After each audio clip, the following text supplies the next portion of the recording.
যদি আপনারা পুজো দিতে চান এখানেই ঠাকুরমশাই পেয়ে যাবেন। এখান থেকে ঠাকুরমশাই নিয়ে ওটা হলো মূল গর্ভগৃহ। নমস্কার ঠাকুরমশাই, সবার প্রথমে একটু জেনে নেবো যে মানুষ কখন আসবেন এখানে পুজো দিতে। এখানে বাবার মাথায় জল ঢালতে গেলে আপনাদের সকলকে বলে দিচ্ছি, এই নাট মন্দিরের সোজাসুজি বাবার মন্দির। পুণ্যার্থীরা যারা আসবেন তারা চৌকাঠে বসে মাথা ঠেকিয়ে প্রণাম করতে পারবেন এবং আদি মূর্তি দর্শন করতে পারবেন। অরিজিনাল যে মূর্তি মাটি থেকে উঠেছে সেটা আপনারা দর্শন করতে পারবেন। এখানে পড়বে শিব গঙ্গা, যেটি দুধ পুকুর নামে পরিচিত। আরেকটা বললেন ভোগের কথা, ভোগের প্রসাদের জন্য কুপন টুপন কিছু কুপন, হ্যাঁ নিশ্চয়ই কুপন সিস্টেম আছে। কুপন সিস্টেমে এখানে ভোগ বিতরণ হয় এই জায়গাটা, এই ঘরটা। হ্যাঁ, মানুষের বিশ্বাস যে এই দুধ পুকুরে স্নান করে যদি বাবার মাথায় জল ঢালা যায় তাহলে নাকি মনস্কামনা পূর্ণ হয়। একটা কথা জিজ্ঞেস করবো, কেউ যদি মানত পুজো দিতে চান তার কোনো নিয়ম কানুন আছে? দেখুন মানসিকের ব্যাপারটা, পুজোটা। এটি হলো মায়ের মন্দির। বাবার মন্দির ঘুরে অবশ্যই মায়ের মন্দির দেখে যাবেন। নমস্কার বন্ধুরা, কেমন আছেন? আশা করি সকলেই ভালো আছেন। ট্যুর বাকেটে আপনাদের সবাইকে স্বাগত। আমি অনুপ নিয়ে চলে এসেছি নতুন আরেকটি ভিডিও। আজকে আমি চলে এসেছি তারকেশ্বরে। আজকে এই ভিডিওটিতে তারকেশ্বরের যাবতীয় ডিটেলস আমি আপনাদের সঙ্গে শেয়ার করব। কিভাবে আপনারা তারকেশ্বরে আসবেন, তারকেশ্বরে পুজো দেওয়ার টাইমিং কি আছে, মন্দির ওপেনিং এবং ক্লোজিং টাইম কি আছে, এখানে যদি আপনারা বাবার মাথায় জল ঢালতে চান তাহলে সেটা কিভাবে ঢালতে পারেন, যদি কারোর মানসিক পুজো থাকে সেটা কিভাবে দেওয়া যেতে পারে, বা যদি আপনি বাবাকে সিঙ্গার করাতে চান সেটি কিভাবে করাতে পারেন, এর A to Z থাকবে আজকের এই ভিডিওটিতে। ফলে ভিডিওটি স্কিপ না করে সম্পূর্ণ দেখার অনুরোধ রইল। আর যারা ফার্স্ট টাইম আমার ভিডিও দেখছেন তাদেরকে রিকোয়েস্ট করব প্লিজ চ্যানেলটি সাবস্ক্রাইব করে নেবেন। ভিডিও নিচে যে রেড সাবস্ক্রাইব বাটনটি আছে সেটি প্রেস করে পাশে নোটিফিকেশন বেলটি অবশ্যই অন করে দেবেন, তাহলে আমার সকল ভিডিওর আপডেট সবার আগে পৌঁছে যাবে আপনার কাছে। চলুন তাহলে শুরু করা যাক আজকের ভিডিও।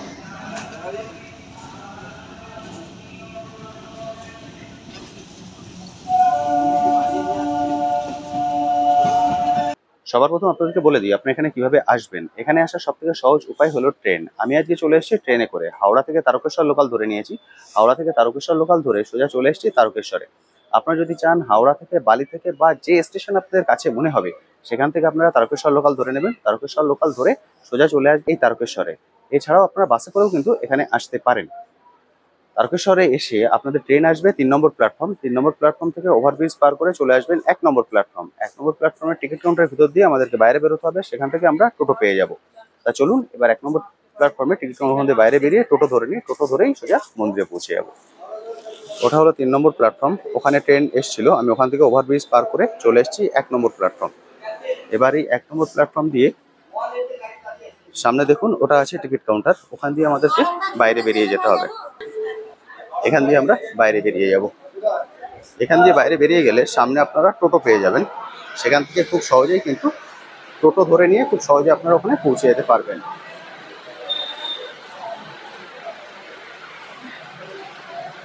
এখান দিয়ে বাইরে বেরোলেই আপনারা টোটো পেয়ে যাবেন।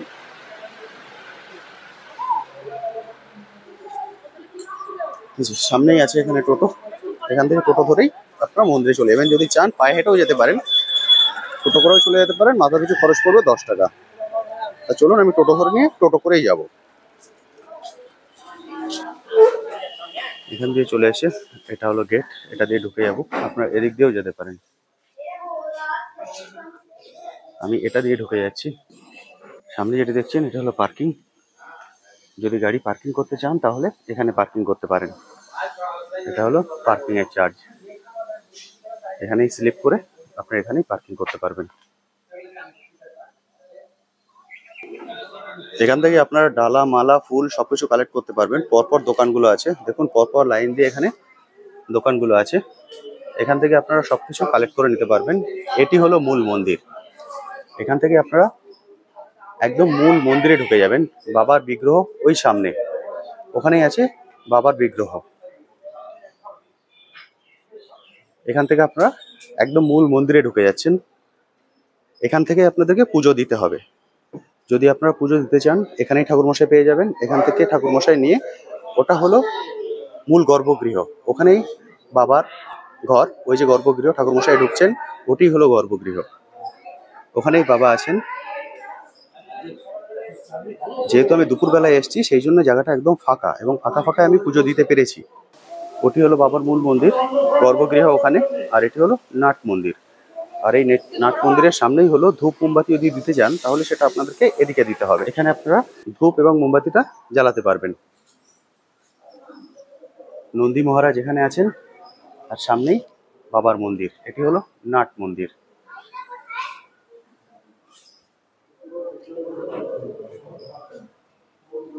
এই নাট মন্দির, নাট মন্দিরের সোজাসুজি বাবার মন্দির।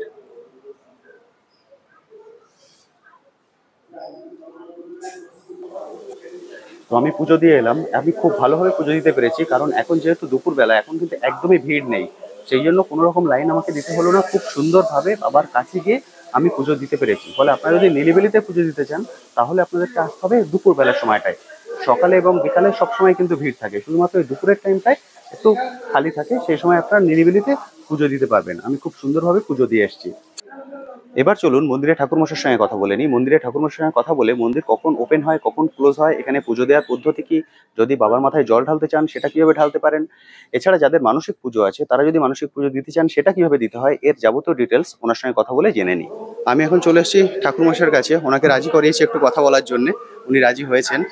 নমস্কার ঠাকুরমশাই, সবার প্রথমে একটু জেনে নেবো যে মানুষ কখন আসবেন এখানে পুজো দিতে। এখানে বাবার মাথায় জল ঢালতে গেলে আপনাদের সকলকে বলে দিচ্ছি, সকাল 6টা থেকে দুপুর 1:30টা পর্যন্ত জল ঢালা হয়, মঙ্গল থেকে শনিবার পর্যন্ত। রবি সোমবার মানে এটা বিশেষ দিন, এখানে ভিড় হয় বেশি, ওই দিন 2টো পর্যন্ত মন্দির খোলা থাকে জল ঢালার জন্য। আচ্ছা, তারপরেই মন্দির বন্ধ হয়, বাবার স্নান হয়, ঘর পরিষ্কার হয়, বাবাকে শৃঙ্গার করা হয়, সাজানো হয়, তারপরে ভোগ ঢোকে, ভোগ নিবেদন হয়, ভোগ নিবেদন হয়ে যাওয়ার পর ভোগ বিতরণ হয়, হওয়ার পর বাবাকে শয়ন দিয়ে বন্ধ করে দেওয়া মন্দির। তখন বিকেলবেলায় 3টে 3:30 পর থেকে আপনাকে গর্ত দিয়ে দর্শন করতে হবে। আবার খোলা হবে ঠিক 6টা 10-15 মধ্যে, সন্ধ্যেবেলা দরজা খুলে দেওয়া হবে, সন্ধ্যা আরতি, হ্যাঁ, সেতলের জন্য দরজা খুলে দেওয়া। সব বাইরে থেকে যাত্রীরা, পুণ্যার্থীরা যারা আসবেন তারা চৌপাটে বসে মাথা ঠেকিয়ে প্রণাম করতে পারবেন এবং আদি মূর্তি দর্শন করতে পারবেন।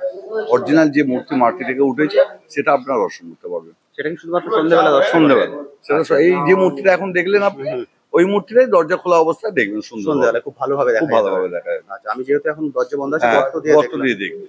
আচ্ছা, সন্ধ্যাবেলায় কি জল ঢালা যায়? না না না না না, সন্ধ্যাবেলায় জল ঢালা যায়। সিঙ্গার হয়ে যাবার পর আর বাবার গায়ে জল দেওয়া উচিত নয়। একদম, হ্যাঁ, মানে জল দিতে গেলে সকালে আসতে ধরুন হবে। আপনার বাড়ির স্ত্রী বা আমার বাড়ির স্ত্রী বা আপনি একদম, আপনি স্নান করলেন, করে এসে জামা প্যান্ট পরে চুলটা যাচ্ছেন, আবার আপনার মাথায় কেউ জল ঢেলে দিল, আপনার ভালো লাগবে? একদম না।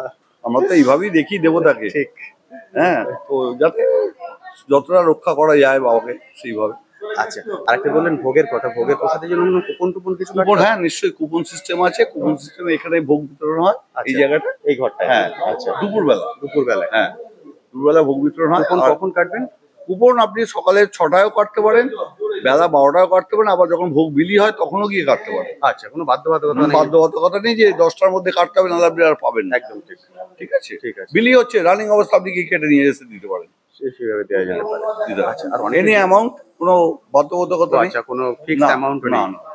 আপনি 50 দিতে পারেন, 100 দিতে পারেন, 1000 দিতে পারেন, 2000 দিতে পারেন, 5000 দিতে পারেন। যারা সারাদিনে খরচা দেয় তারা 11,000 করে দেয়, যে বাবার সারাদিনের খরচাটা আমি দিলাম। আচ্ছা, সারাদিনের খরচা দিতে গেলে 11,000 টাকা তাহলে বাবা সারাদিনের খরচা দেওয়া সারাদিনে হয়। হয়ে যায়। মানে এই খাবার খরচাটা, খাবার খরচা বললাম শুধু। পায়েস ভোগ, সেতুল ভোগ, এই লুচি ভোগ, তরকারি আর ফল ভোগ। অনেকে বাবাকে সিঙ্গার করাতে চান, হ্যাঁ, সেক্ষেত্রে? সিঙ্গারের খরচাটা একটু আলাদা। এবার ওনারা ইচ্ছা করলে ফুল কিনে নিয়ে আসতে পারে, আচ্ছা, সেটা এসে আগের দিন বলে যেতে হবে যে আমরা কালকে ফুল বাবার নিয়ে আসবো, যা লাগবে, যা মুকুট থেকে আরম্ভ করে মালা থেকে আরম্ভ করে যত রকমের মালা আছে, ফুল আছে, সব নিয়ে আসতে পারে। আর না হলে এসে নিজে এখান থেকে নিজেরা গিয়ে ফুলের দোকানে গিয়ে অর্ডার দিয়ে কিনে নিয়ে আসতে পারে। আচ্ছা, বুঝতে পেরেছি।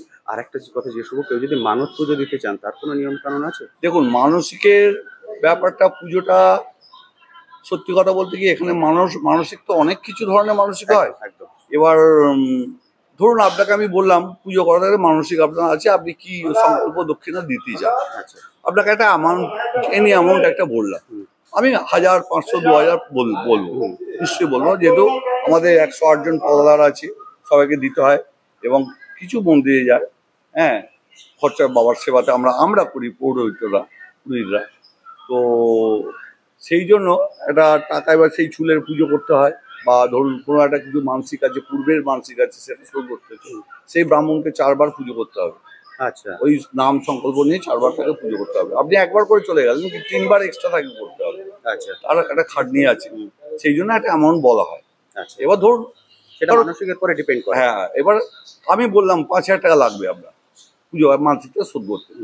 আপনি বললেন আমি ঠাকুর আমি অপারক, আমি 500 টাকা দিচ্ছি আপনার, আপনি করে দিন, করে দেবে সঙ্গে সঙ্গে। বুঝতে পেরেছি। যার পয়সা নেই ভিক্ষুক, সে হয়তো এসে বললো ঠাকুরমশাই আমি 101 টাকা দেবো, আমি ভিক্ষে করে খাই, বুঝতে পেরেছি। আমার করে দিন, করে দেবে, নিশ্চয়ই করে দেবে। বাবার কাছেও ফিরে যাবেন না। খুব ভালো বলেছেন। এখানে আশা করি সবাই চেষ্টা করি আমরা যাত্রীরা যেন মনে দুঃখ নিয়ে না যায়। একদম ঠিক। এখানে হাসি মুখ, আমাদের কাছ থেকে অন্তত হাসি মুখে যায়, হাসি মুখে যান। এটাই আমার মানে শেষ কামনা। আর যদি কেউ বিহেভিয়ার কোনো খারাপ ভুল করে থাকে তার জন্য আমি ক্ষমা চেয়ে নিচ্ছি। যখন ভিড় হয় তখন এবার শুনুন, মন্দির এলাকার বাইরে কে কি করছে বলতে পারবো না। একদম ঠিক। আমার মন্দিরের মধ্যেই যদি কিছু হয় তাহলে আমার কাছে এলে পরে বা আমার কমিটির কাছে এলে পরে, আমাদের তো একটা কমিটি আছে, সিস্টেম আছে, যেমন মন্দিরে একটা এক্সটেট কমিটি আছে, আমাদেরও একটা কমিটি আছে পুরোহিতদের।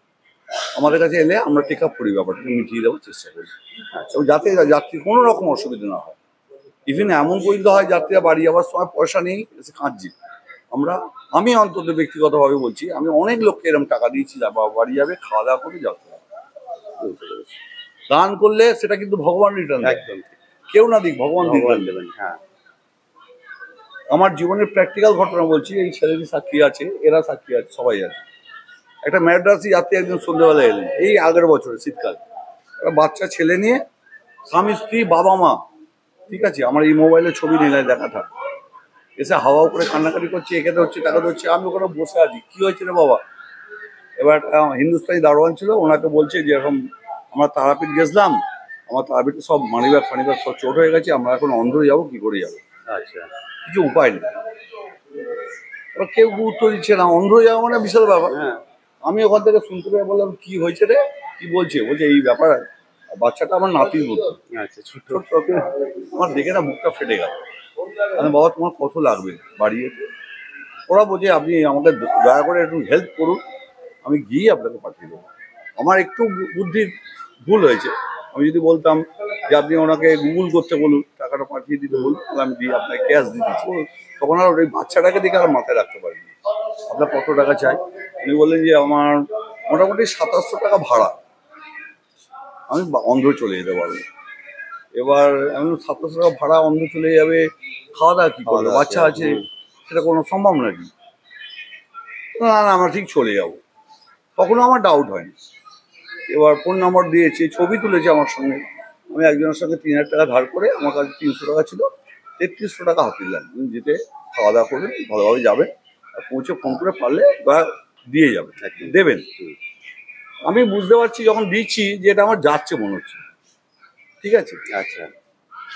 উনি যে সেই গেলেন আর ফোন ধরলেন না, এখনো পর্যন্ত আমি অনেকবার 10-15 বার ট্রাই করে ছেড়ে দিয়েছি, আপনি করেননি? না করেন, ঠিক আছে, তাতে আমার দুঃখ নেই, তাহলে আমি নিয়ে আসিনি। ওই টাকাটা উনি রাখতে পারবেন না, ওটা বেরিয়ে যাবে। আমিও কথা বলছি, আমি টাকা নিয়ে জন্মাইনি, একদম ঠিক। আমি এসে বাবার দয়া পেয়েছি সব। হ্যাঁ, তো ও আমার নেবার কি, আমি এটাই ভাবি। কিন্তু বিশ্বাসটা তো আর রইলো না। ঠিক আছে, পরবর্তী ক্ষেত্রে কেউ যদি বিপদে পড়ে, না আমি দিয়ে যাবো, আমার ধর্ম আমি ছাড়বো না। কারণ আমি একটা ছোট গল্প শুনেছিলাম যে একটা ছেলে একদিন অ্যাক্সিডেন্ট হয়েছে, ডাক্তারখানা গেছে, ডাক্তারবাবু দেখে বলছে একে যত যেরম ভাবে লাগে একে বাঁচাও। কেন? দাদা আর পরে বলবো, আগে বাঁচাও। সেটাকে বাঁচানোর পর ডাক্তারবাবুর কাছে নিয়ে গেলেন সুস্থ করে। তাতেও এনার পয়সা কে দেবে? ও তো দেওয়ার ক্ষমতা নেই। বলছে ওনার পয়সা সব আমি দেবো। বলছি কেন? বলছে আমি একবার জঙ্গলে আটকা পড়ে গেছিলাম, আমার গাড়ি খারাপ হয়ে গেছিলো, এই ছেলেটি মেকানিক, এ আমাকে বাঁচিয়েছিল, আমার গাড়ি সারিয়ে দিয়েছিল। সেদিন উনি একটা পয়সাও নেননি, আমি পয়সা দিতে গেছিলাম, উনি বলেছিলেন আমি যদি তারা বিপদে পড়ে তাদের কাছ থেকে পয়সা নিই। সেটা উনি রিটার্ন পেলেন এখান থেকে। তো ভগবান যদি থাকে, তার বিশ্বাস করবেন না, 7 দিনের মধ্যে আমার এক যজমান এসে আমাকে 7,000 টাকা দক্ষিণে দিয়ে গেল। আমি বাবার সামনে দাঁড়িয়ে বাবার দিকে হাত করে বলছি। একদম ঠিক। তো কোথায় গেল? কোথায় আমার টাকা গেল? টাকাটা ডবল চলে এলো। ডবল চলে এলো। আমার সাচ্চা মনে কাউকে উপকার করলে আমি মনে করি কারোটা ঠিক দেয়। ঠিক ঠিক, এটা ঠিক। আর কিছু প্রশ্ন আছে? একদম না, অসংখ্য ধন্যবাদ। আরেকটা জিনিস একটু জিজ্ঞেস করি, যারা দূর থেকে আসবেন এখানে থাকার কোনো ব্যবস্থা আছে? হ্যাঁ, একদম, অনেক বাড়ি ঘরদোর হোটেল আছে।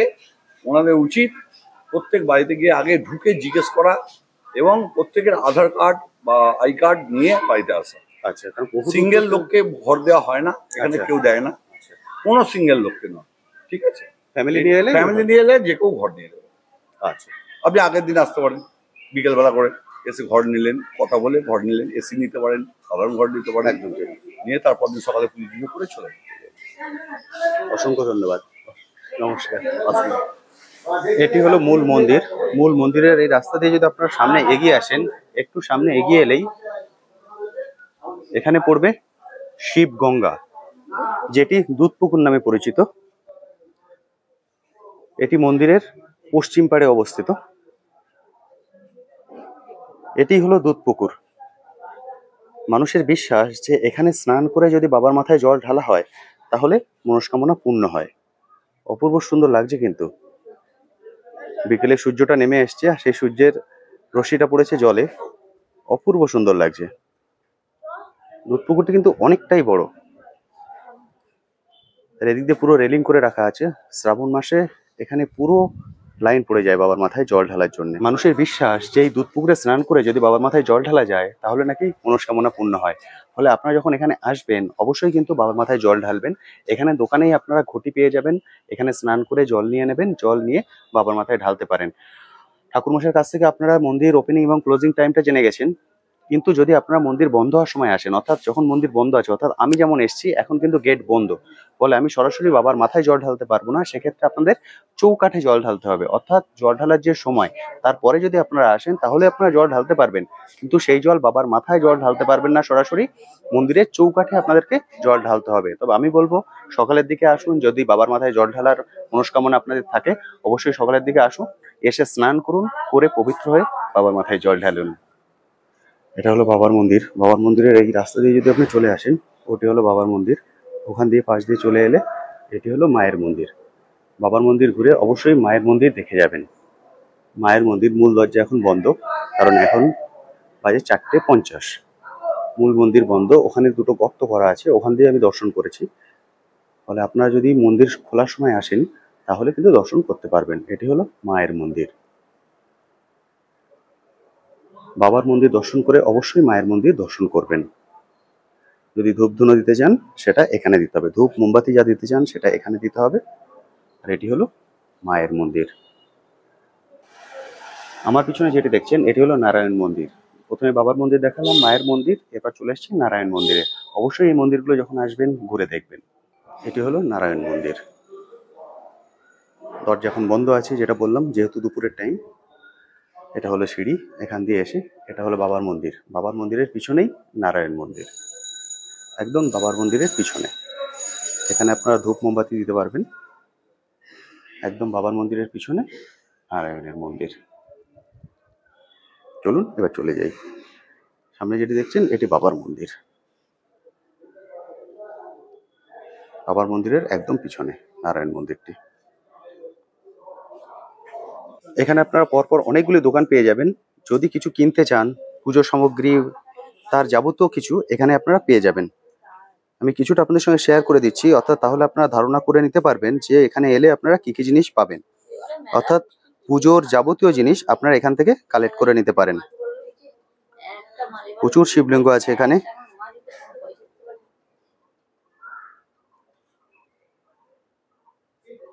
প্রচুর কিছু এখানে আছে, যদি আপনারা চান তাহলে এখান থেকে কালেক্ট করে নিতে পারেন। এরকম দোকান কিন্তু এখানে অনেকগুলি আছে পরপর। এখানে বিভিন্ন দামের ডালা আছে, আপনাদের স্বাদ এবং সাধ্য অনুসারে সেই রকম ডালা আপনারা কালেক্ট করে নেবেন। এগুলো সব পুজোর ডালা।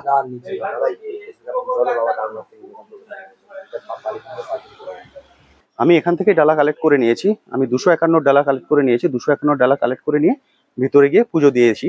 ওখানে পুজো দেওয়ার দক্ষিণা কিন্তু আপনার উপর ডিপেন্ড করছে, অর্থাৎ কোনো কিছুর বাধ্যবাধকতা নেই যে এটাই দিতে হবে। যেটা আপনার সাধ্যের মধ্যে কুলাবে সেটা দিয়েই আপনি এখানে পুজো দিতে পারেন। আর এখানে এরকম দোকান কিন্তু অনেক আছে। আমি এটা দেখাচ্ছি মানে আপনাদের এখান থেকেই নিতে হবে এরও কোনো মানে নেই। বিভিন্ন রকম দোকান আছে, আপনারা আপনাদের সুবিধা মতো সেই দোকান থেকে নিয়ে সেখানেই জুতোটা রেখে তারপরে গিয়ে পুজো দিয়ে আসতে পারেন। এটা হলো মন্দিরের রাস্তা। এই রাস্তা দিয়ে আমি এখন ফিরে যাচ্ছি। এখানেই এটা দেখতে পেলাম, এটা আমি আপনাদের সঙ্গে শেয়ার করে দিচ্ছি। আপনাদের বলেছিলাম যে এখানে থাকার ব্যবস্থা আছে, অর্থাৎ এইরকম থাকার ব্যবস্থা আপনারা অনেক জায়গাতেই পেয়ে যাবেন। আমার চোখে একটা পড়লো, সেই জন্য আমি শেয়ার করে দিচ্ছি। এখানে কন্ট্যাক্ট নাম্বার আছে, আপনারা যদি চান এটাকে সেভ করে নিতে পারেন।